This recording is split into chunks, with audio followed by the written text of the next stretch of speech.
त्याच्या वतीनं मी आपणा सर्वांचं या विशेष वाङ्मय पुरस्कार सोहळ्यासाठी सर्वांचं मनपूर्वक स्वागत करतो आणि आजच्या या कार्यक्रमामध्ये ज्यांना पुरस्कार दिले जाणार आहेत ते आदरणीय दत्ता देसाई सर आणि श्री अतुल पेढे सर यांना अशी विनंती करतो की त्यांनी व्यासपीठावर विराजमान व्हावं। त्याबरोबरच मराठवाडा साहित्य परिषदेचे अध्यक्ष कौतिकराव ठाले पाटील सर, त्यानंतर कार्यवाह डॉक्टर दादा गोरे सर, तसेच आजच्या या कार्यक्रमानिमित्त या प्रसंगी भाष्यकार जे आहेत ते डॉक्टर हंसराज जाधव आणि डॉक्टर गणेश शिंदे या सर्व मान्यवरांना मी अशी विनंती करतो की त्यांनी व्यासपीठावर विराजमान व्हावं। मराठवाडा साहित्य परिषदेच्या वतीनं प्रतिवर्षी भवरलाल अँड कांताबाई जैन फाउंडेशन जळगाव प्रायोजित 2 विशेष वाङ्मय पुरस्कार दिले जातात। त्यामध्ये यशवंतराव चव्हाण विशेष वाङ्मय पुरस्कार आणि नटवर्य लोटू पाटील विशेष नाट्य पुरस्कार यावर्षी 2026चा हा पुरस्कार वितरणाचा कार्यक्रम आता सुरू होत आहे।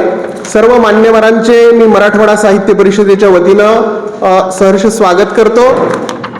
सर्व मान्यवरांना मी अशी विनंती करतो की आपण या कार्यक्रमाची सुरुवात प्रतिमा पूजनाने करणार आहोत।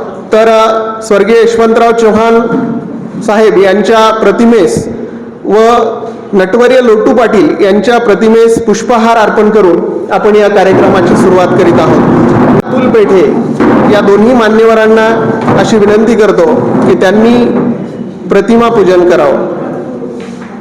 गोष्टीच्या अनुषंगानं या कार्यक्रमाचं प्रास्ताविक करण्यासाठी मी डॉक्टर दादा गोरे, कार्यवाह मराठवाडा साहित्य परिषद यांना विनंती करतो। दोन्ही पुरस्काराच्या निमित्तानं तुम्हा सर्वांचं मी स्वागत करतो। यशवंतराव चव्हाण वाङ्मय पुरस्कार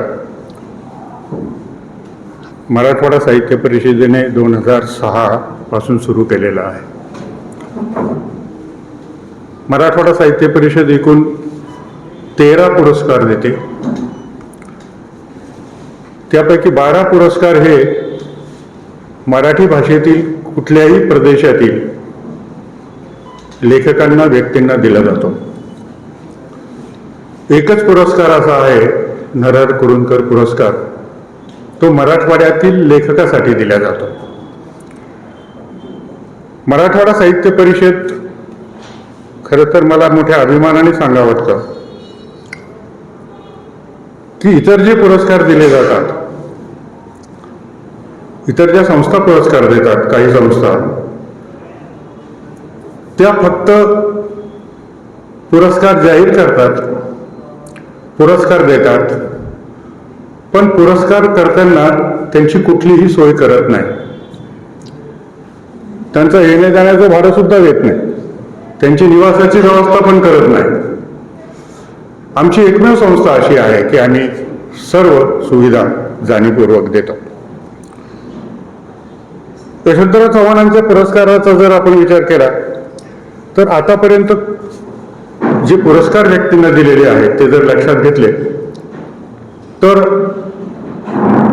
डॉक्टर गोमा पवार, रामदास भटकळ, भास्कर भोळे, रामदास भटकळ, भास्कर भोळे, रामचंद्र नलावडे, राघवेंद्र जोशी, कुमार शिराळकर, सदानंद मोरे, शेषेराव मोरे, अशोक चौसाळकर, मार्क्सवाद आणि उत्तरवादवाद हा त्यांचं पुस्तक आहे।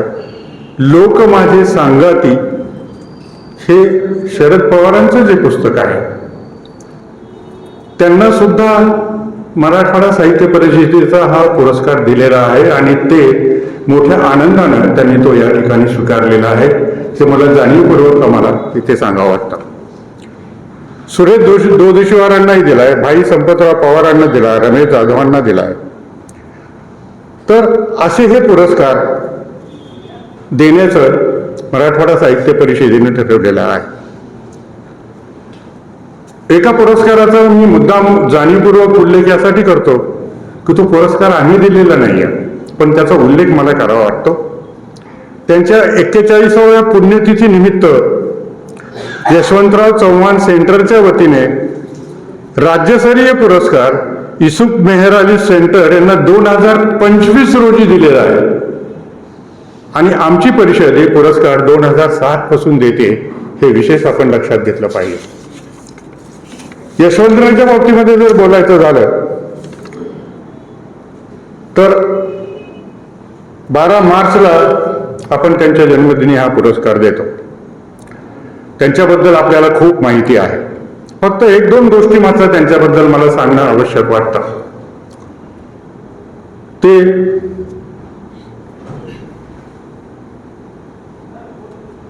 महाराष्ट्राचे पहिले मुख्यमंत्री होते, संरक्षण मंत्री होते लगेच 1962 मध्ये, आणि आधुनिक महाराष्ट्राचे शिल्पकार म्हणून आपण त्यांचा उल्लेख करायला पाहिजे। औद्योगिक क्षेत्र, कृषी क्षेत्र, शैक्षणिक क्षेत्र या सगळ्या क्षेत्रामध्ये त्यांनी आपला ठसा उमटवलेला आहे। त्यांनी जर विश्वकोश निर्मिती मंडळाची स्थापना केली नसती, त्यातूनच साहित्य संस्कृती मंडळाची स्थापना नंतर झालेली आहे, तर कलेसाठी, वाङ्मयासाठी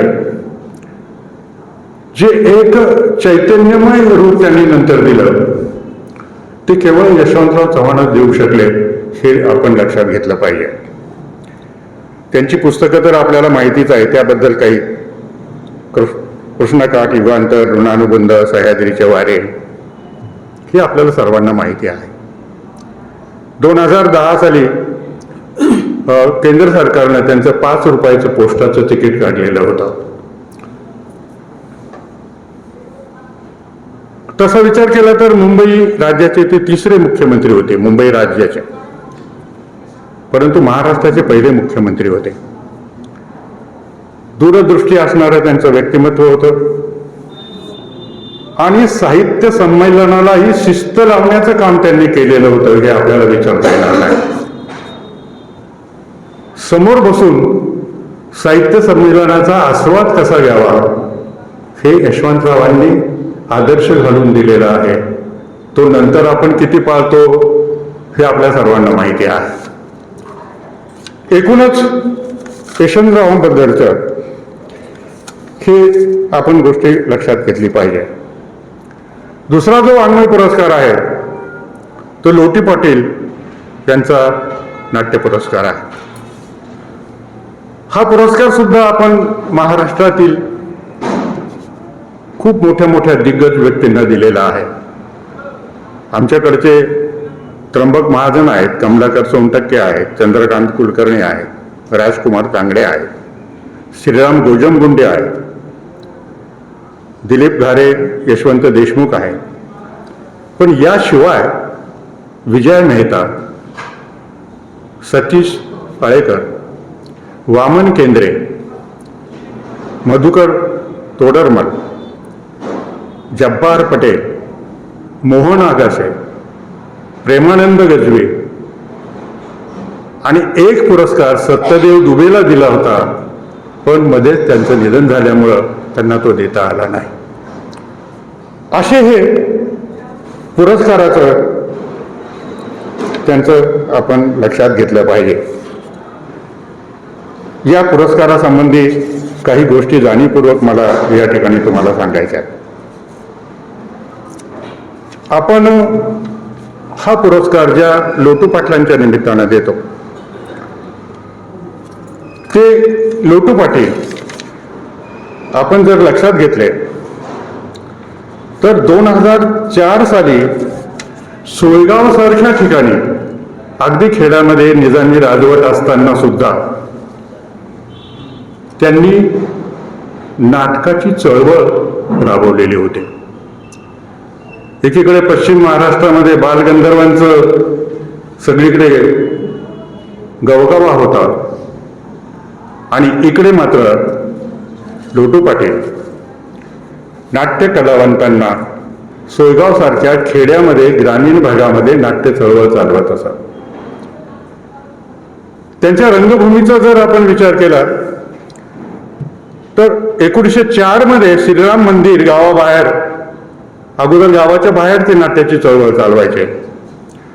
नंतर मग मात्र त्यांनी 1928 मध्ये लंडनहून त्यांनी नाटकाचं साहित्य मागवलेलं होतं. कल्पना करा तुम्ही, लंडनहून नाटकाचं साहित्य मागवलं, ते बैलगाडीने मुंबईवरून सोयगावला आणलं. त्यामध्ये त्यांनी मध्यंतरीच्या काळामध्ये एक जहाज मोडकळीस आलेलं विकत घेतलं होतं. त्या जहाजाचं सामान सुद्धा त्यांनी, खांब वगैरे ते सगळं आणलं.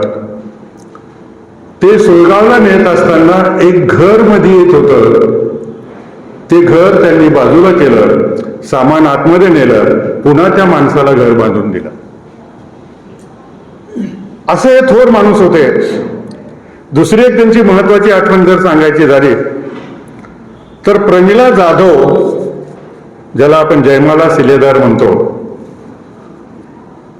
त्यांचा विवाह त्या काळामध्ये लोटू पाटलांनी लावून दिलेला होता आणि त्या लग्नाचा संपूर्ण खर्च, जेवण खावण, गाव जेवण दिलं, सगळं केलं, हे त्यांनी केलेलं होतं. कलावंतावर कसं प्रेम करावं यांच्या आदर्श व्यक्तिमत्व म्हणजे लोटू पाटील होते. काही गोष्टी जाणीवपूर्वक मला या ठिकाणी सांगायचं आहे. त्यांचे नातू इथे समोर आहेत, मंगेश नारायण काळे, यांनी त्यांचं, ज्या काळात त्यांच्या नाटकाचं सगळं साहित्य होतं, ते सगळं साहित्य 22 मार्च 2000 रोजी डॉक्टर बाबासाहेब आंबेडकर विद्यापीठाच्या नाट्य विभागाला दिलेलं होतं. त्यामुळे नाटकाचं खूप साहित्य होतं. तलवारी होत्या, ढाले होते, तबला होता, डफली होते, पडदे होते, इतर खूप साहित्य होतं की त्याचं काहीतरी चांगलं व्हावं या हेतूनं त्यांनी दिलं होतं. पण पुढे त्या साहित्याचं काय झालं याचा शोधही लागत नाही. असे हे नाट्य कलावंत होते. त्यांच्या नावाने आपण हा जो पुरस्कार देतो. अलीकडे मंगेश नारायण काळे यांनी त्यांचं मोठं स्मारक सोयगावला उभं केलेलं आहे. त्याचं उद्घाटन अजून झालेलं नाही, लवकरच ते होईल, पण मोठं स्मारक त्यांनी उभं केलेलं आहे. अशा या थोर लोटू पाटील नाट्यवाङ्मयाचे या वर्षीचे विजेते, यशवंतराव चव्हाण नाट्यगृहाचे विजेते यांचं मी अभिनंदन करतो. तुम्हा सर्वांचं अभिनंदन करतो आणि थांबतो. धन्यवाद. सामान्यांच्या न्याय हक्कासाठी पाहत रहा फक्त दखनी स्वराज्य.